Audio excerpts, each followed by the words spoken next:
바랍니다. 여섯 번째 계명과 예수 그리스도 부제 한번 가겠습니다. 생명의 주인이신 예수님, 출애굽기 말씀부터 요한복음 말씀까지 연이어서 함께 말씀을 선포합니다. 살인하지 말라. 너는 내 백성 중에 돌아다니며 사람을 비방하지 말며 내 이웃의 피를 흘려 이익을 도모하지 말라. 나는 여호와니라. 너는 내 형제를 마음으로 미워하지 말며 내 이웃을 반드시 견책하라. 그러면 내가 그에 대하여 죄를 담당하지 아니하리라. 원수를 갚지 말며 동포를 원망하지 말며 내 이웃 사랑하기를 내 자신과 같이 사랑하라. 나는 여호와이니라. 옛사람에게 말한 바 살인하지 말라. 누구든지 살인하면 심판을 받게 되리라 하였다는 것을 너희가 들었으나 나는 너희에게 이르노니 형제에게 노하는 자마다 심판을 받게 되고 형제를 대하여 나가라 하는 자는 공회에 잡혀가게 되고 미련한 놈이라는 자는 지옥불에 들어가게 되리라. 진실로 진실로 너희에게 이르노니 믿는 자는 영생을 가졌나니 내가 곧 생명의 떡이니라. 너희 조상들은 광야에서 만나를 먹었어도 죽었거니와 이는 하늘에서 내려온 떡이니 사람으로 하여금 먹고 죽지 아니하게 하는 것이니라. 나는 하늘에서 내려온 살아있는 떡이니 사람이 이 떡을 먹으면 영생하리라. 내가 줄 떡은 곧 세상의 생명을 위한 내 살이니라 하시니라. 그러므로 유대인들이 서로 다투어 이르되 이 사람이 어찌 능히 자기 살을 우리에게 주어 먹게 하겠느냐. 예수께서 이르시되 내가 진실로 진실로 너희에게 이르노니 인자의 살을 먹지 아니하고 인자의 피를 마시지 아니하면 너희 속에 생명이 없느니라. 내 살을 먹고 내 피를 마시는 자는 영생을 가졌고 마지막 날 내가 그를 다시 살리리니 내 살은 참된 양식이요 내 피는 참된 음료로다. 내 살을 먹고 내 피를 마시는 자는 내 안에 거하고 나도 그의 안에 거하나니 살아계신 아버지께서 나를 보내심에 내가 아버지께로 말미암아 사는 것 같이 나를 먹는 그 사람도 나를 말미암아 살리라. 이것은 하늘에서 내려온 떡이니 조상들이 먹고도 죽은 그것과 같지 아니하여 이 떡을 먹는 자는 영원히 살리라. 아멘. 내용 파악이 우리 함께 가겠습니다. 살인하여 하나님께서 우리에게 주신 신체적 생명을 대적하며 사는 것은 생명의 수요자가 되시는 하나님을 거역하며 사는 것을 의미합니다. 하지만 예수님께서 해석해 주신 것처럼 실제적으로 신체애를 입히는 것만이 이 계명을 위반하는 것은 아닙니다. 중호, 멸시, 조롱, 원한 등이 모두 이 계명을 위반하는 것으로 회개해야 할 행동입니다. 이러한 죄인 우리 앞에 기다리고 있는 것은 인간의 법정과는 비교할 수 없는 하나님의 영원의 심판입니다. 둘째, 사망입니다. 우리 모두는 언제나 사랑하며 살아야 하는 일에 실패하기 때문에 주님의 말씀에 비춰볼 때 살인자라고 할 수 있습니다. 바보라고 말하지 않아 본 사람은 한 명도 없습니다. 그렇다면 우리에게 둘째 사망을 피할 소망이 어디에 있습니까? 오직 예수님이십니다. 예수님은 새 창조의 생명을 가져오십니다. 예수께서 사망의 문을 깨뜨리시고 무덤에서 나와 부활하셨기 때문에 우리는 바로 그 부활의 생명을 공유합니다. 우리는 예수님과 함께 다시 부활했고 포도나무에 붙어 가지처럼 신랑과 함께하는 신부처럼 그 생명을 얻습니다. 따라서 이 계명을 지키는 법, 이 계명에 순종하는 것은 그저 살인하지 않는 것이 아니라 그리스도 안에 거하는 것입니다. 우리 1번 묵상하기 함께 질문부터 갑니다. 하나님께서 우리에게 원하시는 타인에 대한 태도는 어떤 것입니까? 레위기 19장 18절 말씀 함께 갑니다. 원수를 갚지 말며 동포를 원망하지 말며 내 이웃 사랑하기를 내 자신과 같이 사랑하라. 나는 여호와이니라. 원수를 갚지 말고 원망하지 마라. 그리고 내 이웃 사랑하기를 내 자신과 같이 하라. 관계에 대한 법이죠. 이 생명의 주인 되신다는 말은 하나님께서 예수 그리스도를 통해 나의 생명을 귀하게 여기시면서 동시에 다른 이의 생명을 귀하게 여기는 것에 대해서 말씀합니다. 그래서 이 나의 생명을 귀하게 여기시고 다른 사람의 생명을 귀하게 여김으로 이것이 서로 사랑하는 관계가 되고, 오늘 그래서 우리 주님이 이렇게 얘기하시죠. 내가 너희를 용서한 것 같이 너희도 서로 용서하라. 이 용서는 굉장한 은혜를 갖고 있습니다. 우리 조금 더 말씀 좀 더 살펴보기로 하고요. 자, 2번 문제 같이 갑니다. 예수님께서는 살인을 신체적 해를 입히는 것만으로 규정하셨나요? 마태복음 5장 22절 말씀 같이 갑니다. 나는 너에게 이르노니 형제에게 노하는 자마다 심판을 받게 되고 형제를 대하여 나가라 하는 자는 공회에 잡혀가게 되고 미련한 놈이라는 자는 지옥불에 들어가게 되리라. 외적인 그 다른 이들에 대한 외적인 행위나 표현뿐만 아니라 내 안에 내적인 요소, 즉 그 사람이 깨닫지 혹은 듣지 못한 그런 욕이나 불편함을 내가 가지고 있다면 그것조차도 그 사람을 살인하는 것이라고 얘기합니다. 자, 그래서 세 번째 문제 함께 갑니다. 우리가 하나님의 계명을 어기지 않을 수 있을까요? 우리가 방금 말씀 읽었지만 그런 것들 어기지 않을 수 없죠. 이 법이라는 것은 하나님의 은혜가 필요한 존재임을 확인시켜 주는 것입니다. 내가 그 법을 이룰 수 있는 것이 아니라는 거죠. 그래서 율법은 내가 지켜서 성취하는 법이 아니라 내가 지킬 수 없는 법을 하나님이 지키게 만들어 주셔서 이루어지는 법입니다. 다시 한 번 더요. 율법은 내가 지켜서 성취하는 법이 아닙니다. 하나님께서 내가 할 수 없는 것을 이루어 주셔서 이루어 주시는 법입니다. 그래서 성령 하나님께서 내 안에 계셔서 내가 못하는 그 일을 이루어 주시는데 그 성령 하나님이 그 법을 이루어 주실 때에 가장 대표적인 그런 방법이 무엇인가? 그것이 바로 오늘 4번 문제에 나오죠. 4번 문제 함께 갑니다. 우리가 영원한 진노의 심판을 피할 수 있는 유일한 길은 무엇인가요? 요한복음 6장 55절에서 58절 말씀 같이 갑니다. 내 살은 참된 양식이요 내 피는 참된 음료로다. 내 살을 먹고 내 피를 마시는 자는 내 안에 거하고 나도 그의 안에 거하나니 살아계신 아버지께서 나를 보내심에 내가 아버지로 말미암아 사는 것 같이 나를 먹는 그 사람도 나로 말미암아 살리라.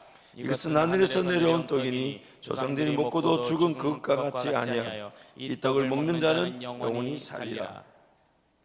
이 율법의 성취는 하나님의 사역의 완성점이라고 할 수 있습니다. 그래서 여러 가지 표현으로 지금 반복되는 말씀은 율법은 1.1획도 폐하여지지 않습니다. 예수 그리스도를 통하여 어떻게 됩니까? 완성이 됩니다. 그러나 오늘 우리는 그 율법을 지킬 수가 없습니다. 율법을 지킬 수 없는 존재에 대해서 성경은 어디까지 얘기하냐면 야고보서 말씀 보면 모든 율법을 지켰지만 그 중에 하나라도 어긴다면 율법을 완전히 어긴 것이라고 얘기합니다. 예를 들어 율법이 10가지가 있다고 칩시다. 그럼 10가지 율법 중에 9가지를 지켰지만 하나라도 어기게 된다면 그 어긴 것은 모든 율법을 다 어긴 것이라고 말합니다. 즉 율법이라는 것에 대한 분명한 목적을 제시하죠. 우리란 존재가 율법을 지킬 수가 없습니다. 그럼 이 율법이 어떻게 완성이 되느냐? 내 능력으로 지켜지지 않았던 율법이 성령 하나님 나와 함께 거하시면서 그 율법이 이루어지고 지켜지는 걸 보게 될 때에 우리가 하는 말이 무엇입니까? 이것은 내가 한 것이 아니라 누가 한 것입니까? 예수께서 내 안에 사셔서 이루신 것이라고 고백합니다. 내 능력으로 이룰 수 없었던 율법이 성령 하나님과의 동행을 통해 이루어지는 걸 보게 되는 것. 근데 그 성령 하나님과의 동행이 어떻게 나타나느냐면 살인하지 말라, 형제에 대한 미워하는 마음을 가지지 말라, 그것도 살인이다, 그러므로 살인하지 말라 라고 했을 때 성령 하나님은 그것을 내가 살인 안 해야지, 내가 살인 안 해야지, 사람 보면 내가 욕 안 해야지, 사람 보면 미운 마음 안 들게 해야지 라는 것으로 지켜지게 하지 않습니다. 성령 하나님의 뜻은 그 사람을 사랑하는 것으로 그 미워하는 것 자체를 넘어서는 은혜로 이기게 하십니다. 그래서 성령 하나님의 그 법에 대해서 우리에게 뭐라 하냐면요, 죄와 사망의 법에서 생명과 성령의 법이 나를 해방했다라고 말하죠. 그러면 우리가 누차 이 강단에서 제가 몇 번을 지금 이런 표현 죄송합니다, 몇십 번을 여러분 금요철 때든 얘기했는데, 죄와 사망의 법을 죄를 짓지 않는 것은 성령 하나님을 따라가는 것으로 짓지 않게 됩니다. 성령 하나님 나를 이끄실 때에 죄와 싸워 이기게 하실 텐데, 그 죄와 싸워 이기게 하는 것은 죄와 죄 그 자체와 맞닥뜨리지 않게 하십니다. 어떻게 하시냐면, 예를 들어 볼게요. 내 마음에 미워하는 마음, 원망하는 마음 우리는 피할 수가 없어요. 그러면 그 성령 하나님은 어떻게 할까요? 예를 들어 볼게요. 이건 지극히 예입니다. 여기 이제 우리 장사호 목사님과 유상희 목사님 계세요. 그래서 어제 이제 서로 교제를 하는데 유상희 목사님이 예입니다. 예, 그렇다는 게 아니에요. 예예요. 또 두 분 볼 때 그렇게 보면 안 돼요. 두 분 관계 매우 좋습니다. 두 분 관계 매우 좋은데, 예를 들면 어제 유상희 목사님이 장사호 목사님과 뭐 얘기를 하는데, 유상희 목사님 자기 혼자 마음에 불편한 거예요. 장사호 목사님은 전혀 마음에 불편하려고 했던 게 아닌데 혼자 불편한 거예요. 그러면서 이런 생각 가집니다. 먼저 왔다고 텃세 부리는가 보다. 이럴 수 있잖아요. 예를 그러니까 이것도 예를 들면 그렇다는 거예요. 그렇죠. 그런 마음 들어요, 안 들어요? 들 수 있잖아요. 근데 그런 마음 드는 것 자체가 이미 유상희 목사님은 장사호 목사님을 죽인 겁니다. 성경이 지금 그렇게 말하잖아요. 원망하고 불평하지 말라 그러니까. 그럼 죽여버렸어. 유상희 목사님은 장사호 목사님 죽여버렸어. 그 성령 하나님이 그걸 이제 유상희 목사한테 깨닫게 해주시는 거예요. 너 그런 마음 가지면 안 된다. 그러면서 유상희 목사님한테 어떤 방식의 기회를 주냐면, 분명히 장사호 목사님은 알아요, 몰라요? 알아요, 몰라요? 몰라요. 근데 그럼 유상희 목사님은 자기 혼자 자기 내면에 있는 죄의 힘을 이기지 못한 거예요. 자기를 다스리는 죄의 힘을 이기지 못하고 불쑥 튀어났으니 하나님은 그걸 어떻게 하냐면 괜히 장사호 목사님한테 잘해주게 됩니다. 괜히 그냥 가가지고 목사님 볼펜 하나 남는데 쓰시겠어요? 여기 뭐 사탕 하나 먹다가 남았는데 하나 드시겠어요? 근데 장사호 목사님 알아요, 몰라요? 몰라요. 근데 유상희 목사님 자기 혼자 죄의 지배를 당하고 자기 혼자 찔려가지고 내가 이런 마음 가지시면 안 되지. 하나님, 그 성령 하나님이 그걸 어떻게 바꿔주신다고요? 사랑할 기회로 바꿔주시는. 그리고 결국 그 사랑이 그 모든 죄의 힘을 이기게 만들어줘요.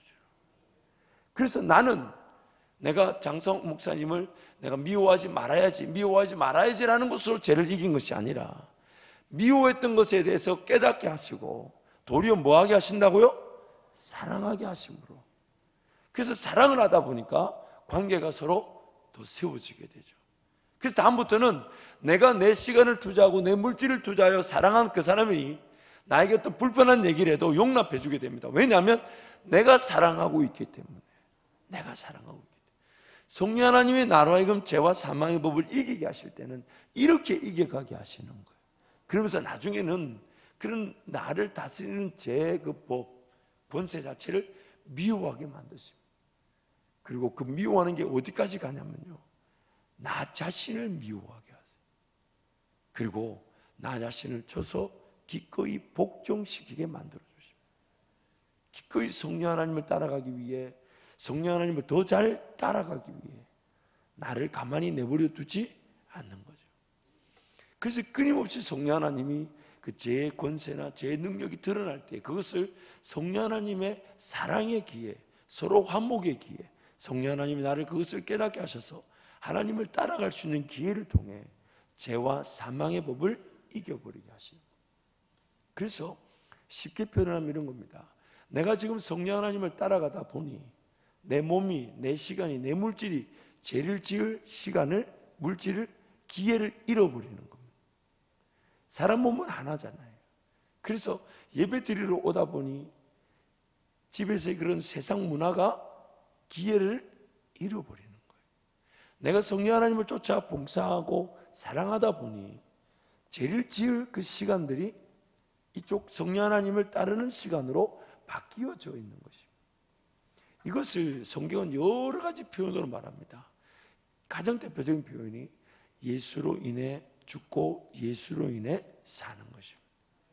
성령 하나님의 음성을 듣고 따라가 죄와 사망의 법을 이기는 것이 예수로 인해 죽고 예수로 인해 사는 것, 예수만 먹고 예수 안에 거하는 것. 그래서 우리 하나님은 끊임없이 죄 그 자체를 상대하거나 싸우라고 말씀하지 않습니다. 왜냐하면 우리는 싸우면 싸울수록 단 한 번도 이기지 못합니다. 로마서 7장 말씀 보면 싸움은 싸울수록 제 아래로 나를 끌고 간다고 말합니다. 결코 헤어나올 수가 없어요. 성령 하나님의 모든 관심은 나의 그 죄를 밝히시고 율법을 통해 죄가 죄라는 것을 밝혀주시고 궁극적으로 그 죄를 이길 방법, 즉 원수관계를 사랑하는 것으로 이기게 만들어 주시는 거예요. 그래서 성령 하나님의 귀에 자꾸 귀를 기울여야 됩니다. 말씀 안에 거한다는 것은 주님 안에 거한다는 것이고, 주님 안에 거한다는 것은 성령의 인도하심을 본다는 것이죠. 그 성령의 인도하심을 봐야만이 내 삶이 궁극적으로 가능하다면 모든 시간과 모든 물질이 성령의 인도하심 따라 걸어갈 때에 반드시 우리는 열매를 보게 되어 있습니다. 예를 들어 볼게요. 내가 거짓말을 안 해야지 라고 거짓말을 안 했다 칩시다. 성령의 열매일까요? 아닐까요? 성령의 열매 중에 거짓말 안 한 것으로 열매가 나타나지 않아요. 성령의 열매는 사랑하는 것으로 나타나게 되죠. 성령의 열매는 죄와 싸워 이긴 것으로, 그 자체를 싸워 이긴 것으로 나타나지 않습니다. 성령 하나님을 온전히 쫓아가도록 하기 위해 죄와 분리되어지기를 원하시죠. 그래서 성령 하나님을 쫓아가야만이 우리는 열매를 보게 됩니다. 여러분, 이 생명 존중의 원리는 신앙의 핵심 중의 핵심을 우리에게 말씀하는 겁니다. 이 신앙의 핵심은 뭐냐면요, 살인하는 것이 문제가 아닙니다. 사랑하지 못하는 것이 문제입니다.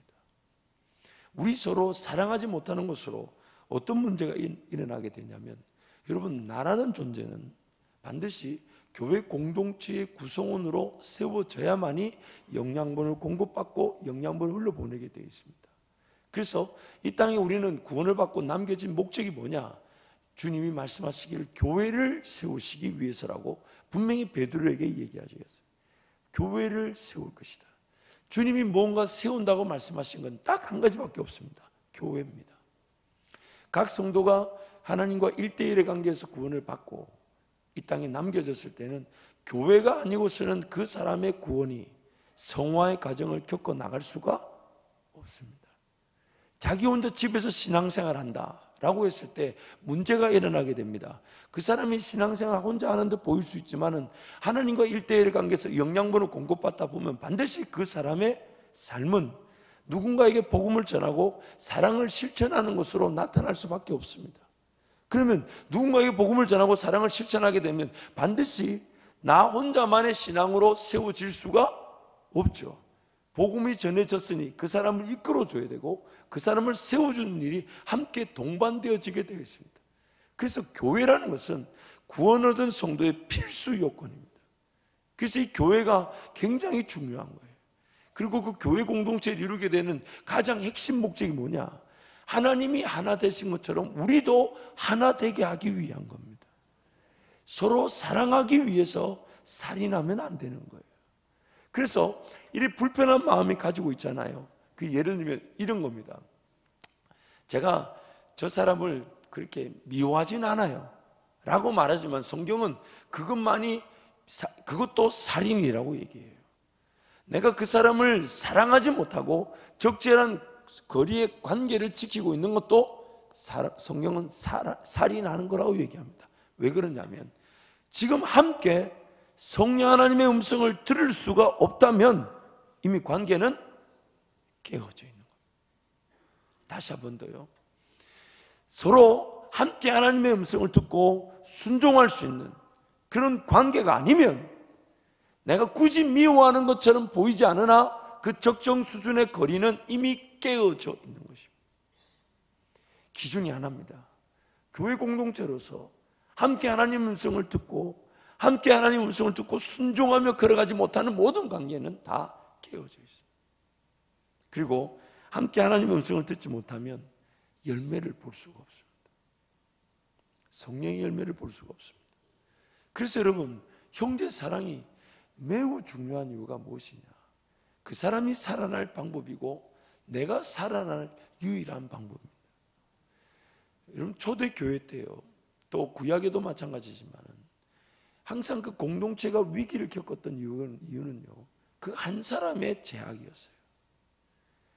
여리고성에서 하나님이 어떤 것도 물건을 취하지 말라. 근데 아간이라는 사람이 자기 혼자 옷 몇 벌, 외투 몇 벌 챙긴 것이 이스라엘 전체 공동체의 문제를 야기했습니다. 초대교회에서 교회가 세워질 때 교회가 제일 첫 번째 어려움을 겪었던 것, 아나니아와 삽비라가 드리겠다는 것을 드리지 않은 것 자체가 그 거짓이 초대교회 전체 문제를 야기했습니다. 오늘 우리 교회 공동체도 마찬가지예요. 내가 누군가와 하나 되지 못한 만큼 성령의 은사가 우리 가운데 잘 드러나지 않습니다. 내가 누군가를 사랑하지 않으면 그 사람의 은사도 나타나지 않지만 내 은사도 활용될 수가 없습니다. 그러면 은사가 활용되지 않는다는 그 자체가 우리가 매우 두려워해야 될 내용이에요. 은사가 활용되지 않는다는 얘기는 교회가 교회답게 잘 세워질 유익을 누리지 못한다는 것이. 유익을 누리지 못하기 때문에 열매를 맛보지 못합니다. 그래서 각종 그런 기적들이나 하나님의 극적인 인도하심이 제한을 당하게 됩니다. 그러면 신앙생활은 어디로 흘러가게 되냐? 내 인간적인 힘으로 감당할 수 있는 수준에 머물게 됩니다. 교회가 가장 힘을 잇는 경우는 성령의 각양 은사들이 존중되고 연합하고 사랑함으로써 나타나게 될 때 교회는 하나를 이루게 되고 그 하나됨을 통하여 성령의 모든 열매를 맛보게 되는 것인데, 만약 서로 사랑하지 못하고 존중하지 못하여 그 사람의 은사와 나의 은사가 연합하듯 세워지지 않으면 교회는 성령의 기적 같은 일들과 은사를 경험하지 못하게 됩니다. 그렇게 되면 결국 신앙 공동체는 어느 수준에서 제한을 받게 되냐? 내 인간적인 힘, 육신적인 힘으로 신앙생활하는 수준에 머물게 됩니다. 여러분 개인의 신앙생활이 그 수준에 갇힐 수가 있습니다. 그래서 하나님의 신학 성경에 말하는 모든 그런 성령의 다양한 은사와 능력이 우리 가운데 나타나지 않을 수가 있습니다. 그래서 원론으로 돌아가자면 내가 나 자신을 사랑하고 또한 다른 누군가를 의도적으로 사랑해야 합니다. 관계가 설정이 될 때에 함께 성령 하나님의 음성을 들을 수 있는가 그렇지 않은가. 그래서 한 명이라도 불편한 사람이 있으면 안 돼요. 한 명이라도 어려운 사람이 있어서는 안 되고 어떻게든 용서하고 용서를 받아주는, 기회만 되면 용서를 구하고 또 용서를 기회만 되면 받아주는 그 은혜의 공동체를 우리가 세워져야 될 뿐만 아니라 더 깊이 사랑함으로써 어떤 관계든 서로가 용납해주고 이해해주고 기다려주는 것으로 그 사람의 은사가 또 나의 은사가 서로 연합하여 세워질 수 있도록. 그래서 생명 존중은 예수 안에 거하는 자들이 누리는 자기와 하나님과의 관계일 뿐만 아니라 다른 사람과 나와의 관계. 그래서 하나님이 끊임없이 그 계명에 대해서 말하기를 하나님을 주 너의 하나님을 사랑하라. 동시에 누구를 사랑하라고요? 내 이웃을 어떻게 해요? 내 몸같이 사랑하라. 우리 옆에 분에게 한번 그렇게 독려하시죠. 당신은 내 몸처럼 사랑해야 될 대상입니다.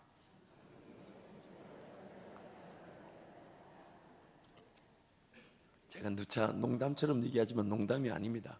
옆에 분에게 그렇게 한번 고백하시죠. 제가 오늘 밥을 사겠습니다. 아니면 오늘 안 되면 다음에 만나시죠.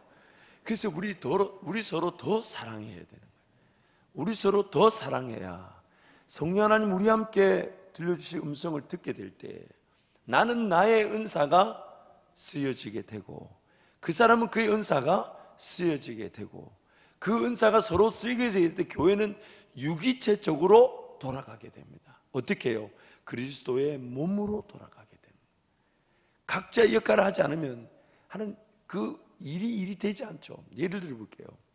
여러분 이 치통 하나만 있어도 온몸이 일이 되지가 않아요. 그래서 이 몸은 항상 연약한 부분을 먼저 다스리게 되어 있죠.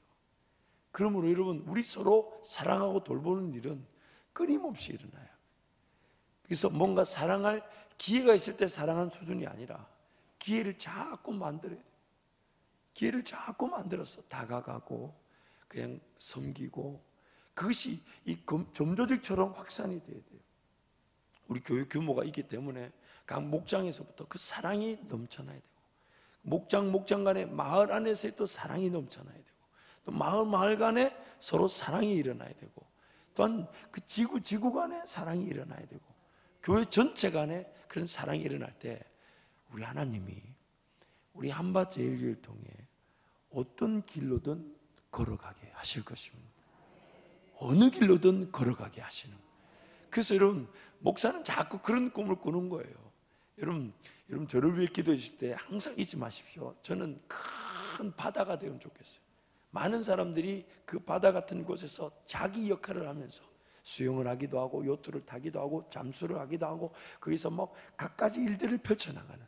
그래서 저는 이런 기도를 합니다. 하나님, 제 주특기는 제가 일하는 것이 아니라 성도가 일하는 것입니다. 왜 불편하세요, 여러분? 왜 불편하세요? 여러분이 여러분의 일을 해야, 은사를 가지고 일을 해야, 그것이 우리 교회 구성원으로서 각자의 역할을 감당하며 열매를 보게 될 때 여러분의 기업과 가정과 자녀가 분명한 하나님의 은혜의 통로들이 될 것입니다. 그래서 제 모든 고민은 과연 이것이 하나님의 뜻이라면 하나님 누구를 부탁할까요? 누구를 세우는 것일까요? 어떤 팀을 세우는 것일까요? 이 일이 된다면 하나님 우리 교회 어느 부서가 어떻게 살아나는 것일까요? 그리고 그것이 각 사람이, 그리고 각 사역팀이, 각 봉사팀이 살아나게 되면 교회 전체가 살아나게 되죠. 그 교회 전체가 살아나게 되면 교회가 한 방향으로 함께 걸어가게 되면서 어떤 일이든 이 지역과 나라와 민족과 세계를 위해 쓰임받게 되는 것입니다. 그래서 신앙의 가장 위기는 자기만의 신앙을 지키려는 이기주의적 신앙. 그래서 여러분, 교회를 등록하라는 이유가 뭐냐면 함께 서로 사랑하기 위해 분명한 책임감을 가지고 교회 구성원으로서 자리를 지켜달라는 것이에요. 그래서 교회 등록이 그만큼 중요한 거예요. 아무리 말씀을 듣고 은혜를 받아도 내 은사가 누군가의 연합을 통해 쓰여지지 않으면 아무런 열매를 보지 않습니다. 인생길 자체가 열려질 이유가 없어요. 그 기업이, 손을 대는 일이 잘 될 이유가 없어요.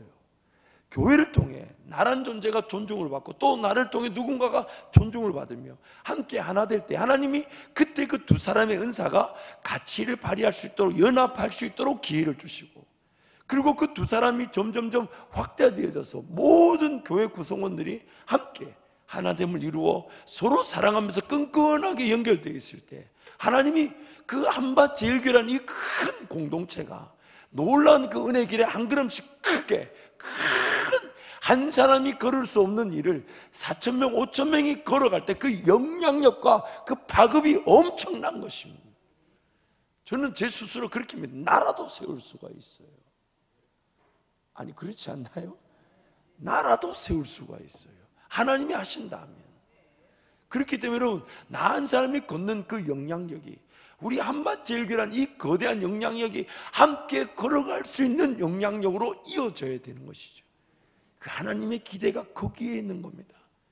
두 사람의 연합도 쉽지 않지만, 10사람의 연합도 쉽지 않지만, 100사람의 연합도 쉽지 않지만 4,000명, 5,000명의 연합을 이룬다, 하나됨을 이룬다, 어마어마한 하나님의 꿈입니다.